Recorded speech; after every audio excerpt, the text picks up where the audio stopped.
চট্টগ্রাম মহানগর বিএনপির অনুষ্ঠান। আজকের অনুষ্ঠান বাংলাদেশ জাতীয়তাবাদী দলের ভারপ্রাপ্ত চেয়ারম্যানের অনুষ্ঠান। এই অনুষ্ঠানের আপনারা অত্যন্ত সুশৃঙ্খলভাবে আজকের অনুষ্ঠানের শুরু থেকে শেষ পর্যন্ত চট্টগ্রাম মহানগর রামপুর ওয়ার্ড বিএনপি অতীতের যে কোনো সময়ের চেয়ে অত্যন্ত সুশৃঙ্খল এবং ঐক্যবদ্ধ।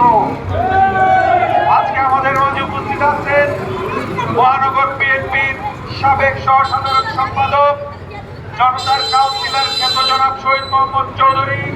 আমাদের মাঝে উপস্থিত আছেন বাংলাদেশ জাতীয়তাবাদী দল 25 নং রামপুর ওয়ার্ড হালিশহর তথা হালিশহর থানার অন্যতম কান্ডারি আমাদের প্রবীণ রাজনীতিবিদ জনাব হাজী মোহাম্মদ ওমর মিয়া। আমাদের